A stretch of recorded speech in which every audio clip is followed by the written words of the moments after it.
I got nightmares in my head, I fear thoughts build up until I can't hear. My mind fills up into a creature, and it haunts me somewhere much deeper.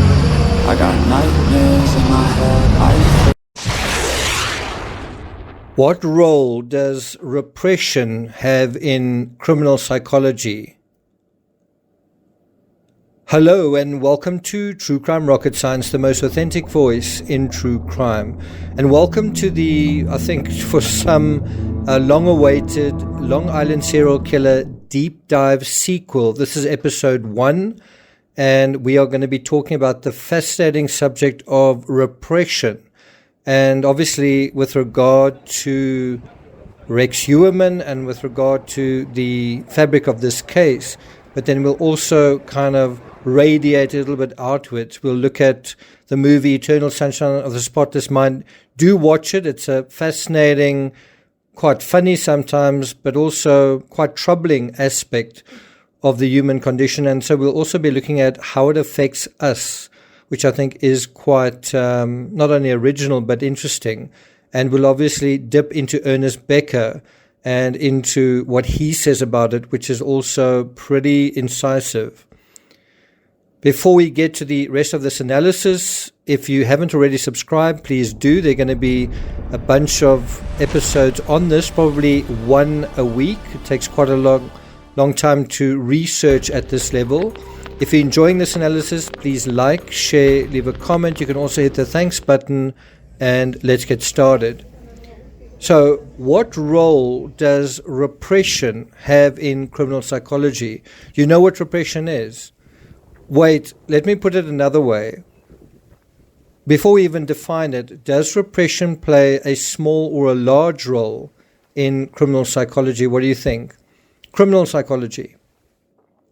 Now, because we do need to define it, before we refer to the dictionary definition or the psychology, I don't want to call it psychology definition, but go into the meat and potatoes of the psychology, and most important, Becker's brilliant assessment. Before we even go there, what is repression in plain English? And once we know that, how can we broadly and kind of simply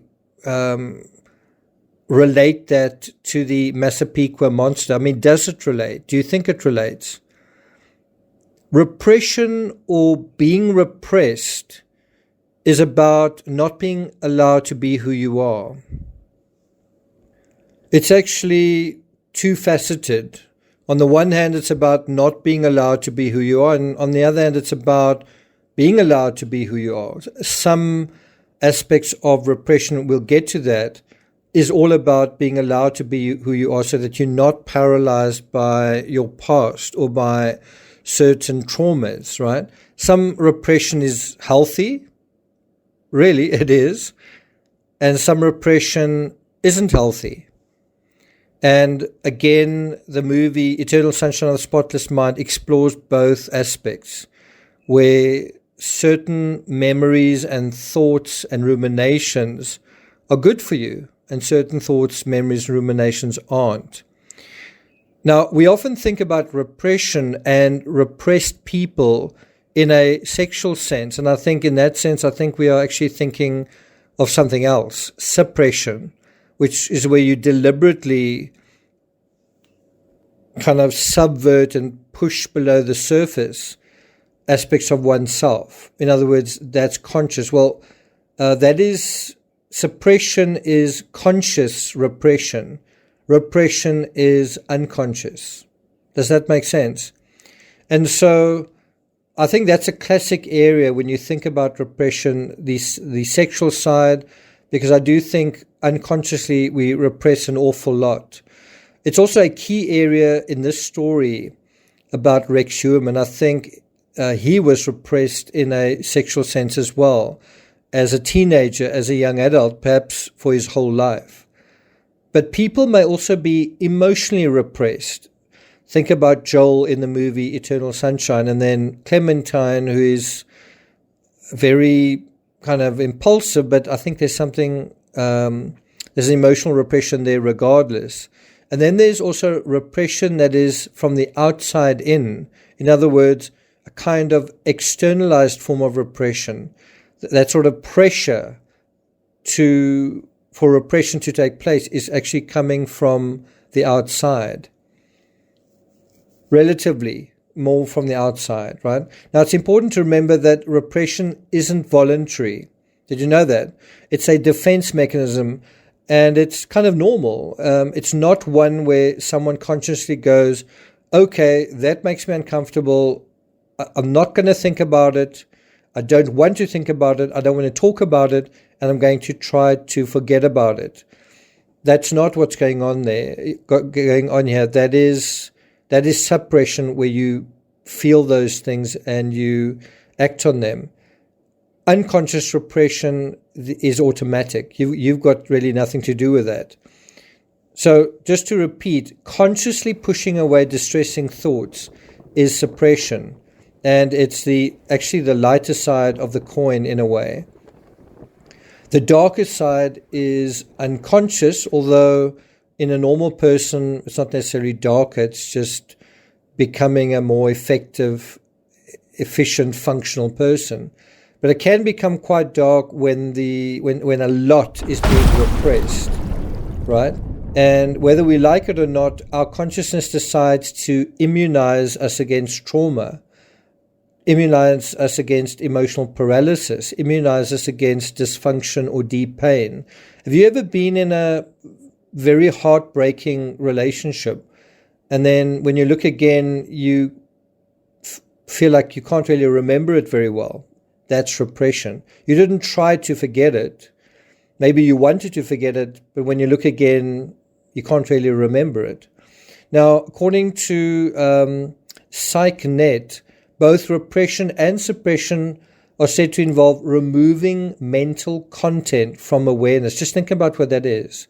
Where our own brains basically kind of surgically remove things that we know, memories that we have, out of our awareness. In other words, there's a kind of process of deliberate forgetfulness that's going on.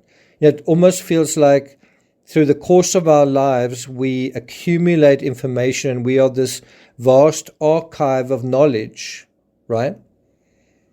But actually we're not. We are a vast soup of forgetting and remembering. Remember what we said in the previous video. We spoke about this idea that aren't we after all a collection of images? Somewhat chaotic, but nevertheless who we are is actually a collection of images. That's another way of saying who we are is a collection of memories, and obviously a selection of images. According to PsychNet, repression is generally said to be unconscious, whereas suppression is said to be conscious. Now let's go on to kind of the next level. Repression and suppression may have their roots in healthy responses, but things can get ugly when this turns into regression.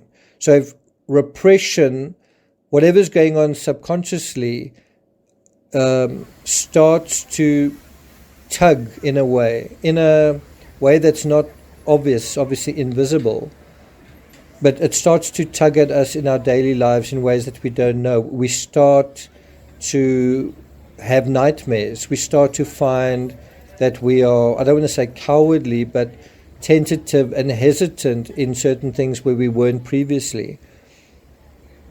We realize that we've stopped trusting people. We realize that we've developed perhaps a certain amount of bitterness, or there's a particular narrative that we are gravitating back to and kind of dredging up, and it's on repeat. All of that is a sign of regression. Some of it, as I say, is healthy, and maybe we need to be doing those things in order to move forward. But often, is it healthy? Think of an older child that starts to wet their beds again, or worse, play with their feces. Or think of someone who's older breaking up with someone. Obviously, someone is obviously unsuitable, but then making up with them, and they do it again and again. That is a kind of regression. Another obvious kind of regression is someone who's addicted to something makes a lot of effort to clean themselves up, but then becomes addicted again. Another example is gaining weight and all the forces that go into that, and then getting to the point where you lose the weight, but then gaining it again. That's kind of a cycle of regression. How do we get out of it? Now, according to medicine.net, these are some examples of repression.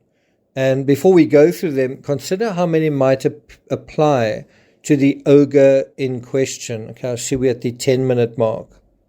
Before we continue, would you say that you've already learned a bit, your understanding about repression has deepened already? Okay, so now we're going to go through some additional examples of repression, and I want you to try and imagine it, not how it applies to yourself, but how it applies to the Long Island serial killer suspect. Okay, I'm going to go through 3 of them. And if you've got a notebook, maybe you want to put it out. Number 1, memories of childhood. I'm not going to use the word that they mention here, but memories of childhood that are often repressed. So obviously we're talking about specifically unpleasant memories of childhood. So I think that may apply to so many of us, memories of childhood that aren't good, that are automatically repressed. But we're talking about Rex Heuermann. Do you think he had memories of childhood that he repressed? Do you think he had a few or many? Then an individual may not remember some of these traumas. Medicine.net uses a different word, but it can lead to anxiety and difficulty in forming relationships as an adult. Do you think that that is a factor with Rex Heuermann? Number 2, phobias. Phobias such as the fear of certain animals are likely the result of a painful encounter with those animals in childhood. Now, you might say, well, that definitely, he was a hunter. I don't think he had a problem with animals. I think his wife even has a cat or dogs. So, that's not relevant. Well, instead of animals, replace the word with animals with women. Phobias such as a fear of such as a fear of women, likely the result of a painful encounter with women in childhood. And let's take it beyond childhood to adolescence. The person may not remember the experience, but continues to have an inexplicable fear. And then the third aspect, slips of the tongue known as Freudian slips, when people accidentally say something when they want to say something else, may possibly reflect repressed thoughts.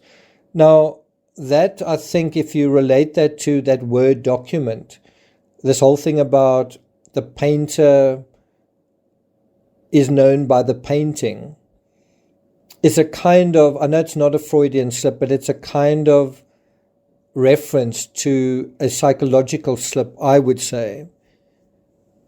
And the fact that you have that coming out in that document that he made, and then his daughter having these drawings. And of course, architecture is largely about illustrating and drawing and imagining structures.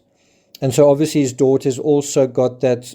It's not necessarily a creative talent, but certainly an interest in drawing. Some people have it more than others. And so we certainly have this idea, I think more with this case with Heuermann and his daughter, this idea of pictures representing people, right? And you might say, no, I don't see how you're saying that. Well, isn't pornography an archive of pictures, and a particular archive of pictures, and a particular themed archive of pictures, and a particular kind of slant? And what is that saying about a person? Well, it definitely does say something. You can definitely tell who a person is, the deeper side of them, the repressed side of them, actually maybe more the suppressed side of them, by their porn preferences. And I think those porn preferences also speak about a repressed side to them. If it's a certain kind of theme, then it speaks to perhaps how they were treated by one or other parent or by people around them. Now, if bullying at school is serious enough, it can cause a person to shut down parts of themselves involuntarily. If a parent dies when a child is still growing up, the same can happen. And in the John Benet Ramsey case, you did have a parent actually coming close to death. And so do you think that could have any bearing on repression in any of the Ramsey children? And so you actually have both of these happening with Rex Heuermann. Bullying at school, serious bullying at school, the death of a child the death of a parent when he was growing up, which in a way shuts down a child. There is a bit of a death inside that child. The inner child, in a way, is impaired by the death of the parent. So let's move on now to the dictionary definition. I see we're past 15 minutes. Okay, repression. What is repression? The action of subduing someone or something by force. Again, think about these terms in relation to not only Rex Heuermann, right? What happened to him, but the allegations of, did he do this to somebody else? Did he, in a sense, explicitly repress? And I know I don't mean it in that psychological sense, but in a manifesting in reality, did he kind of exercise those repressions on other people? Okay, so let's look at it again. Repression, the action of subduing someone or something by force. That's what repression is. And so is this how he comes out of his own cage of repression?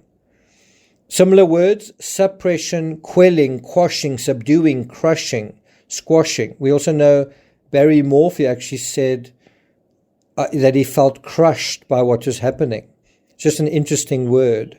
Was he feeling repressed in a way by the way his marriage was going and the way his finances were and all that kind of thing, compared to the superstar, I think, baseball star that he once was? Then another explanation for repression, definition, is restraint, prevention, inhibition of a feeling or quality. Now, another way of seeing that someone is repressed is when they're under the influence, when they are drunk, when they're drinking alcohol. They act in a different way. You get a sense that there's repression at work, a little or a lot, with some people. And so the Oxford Dictionary gives this example of using this version of repression in a sentence. The repression of anger can be positively harmful. And then other references: restraint, restraining, holding back, keeping back, biting back. Think about those words and what was done to some of these victims. They were tied up. They were actually had their entire bodies elevated, and so that they were sort of essentially hanging, but they were basically restrained, arms or wrists, probably ankles. Obviously their mouths were, to some extent, they were, basically putting a gag on someone so that they are silenced. That's exactly what it is. Now, in true crime, we don't have to look very far to find people who found themselves in situations involving some form of repression. Can you think of any? And we don't tend to think about this because in a way, it might feel like we're empathizing with them or sympathizing with them or understanding them, when we prefer to judge them and blame them. And that, I think, is a big area where my analysis is quite different to a lot of other people. I am trying to understand what's going on.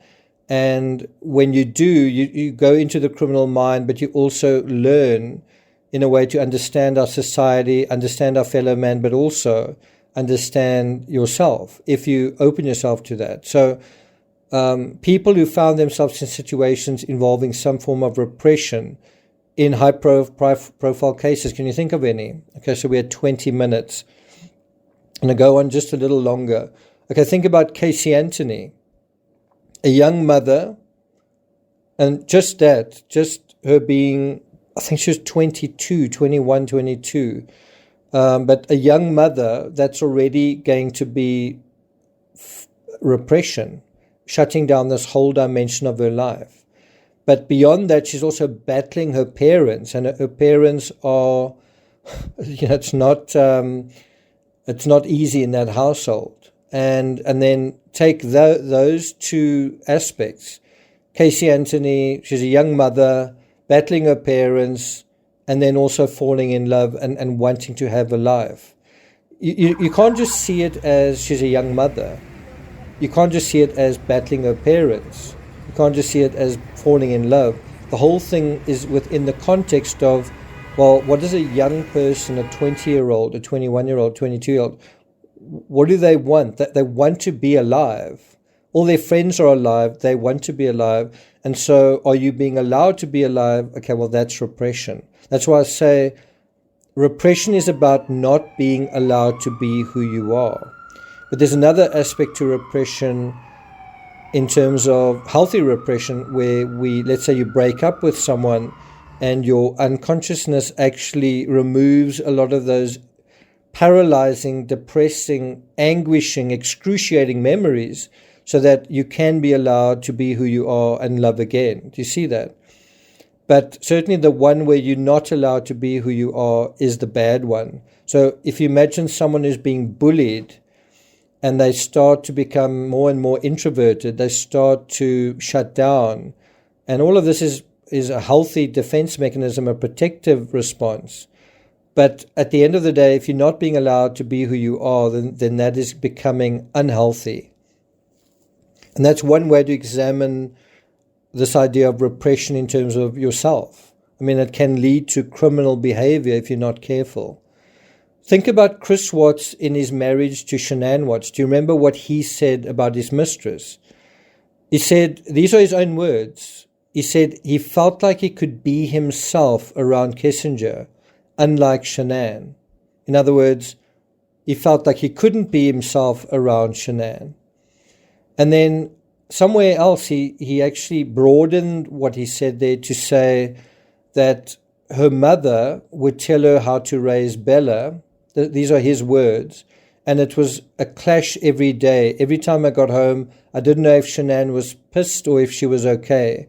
So it was like walking on eggshells. Now again, in a situation where you're walking on eggshells, are you allowed to be who you are?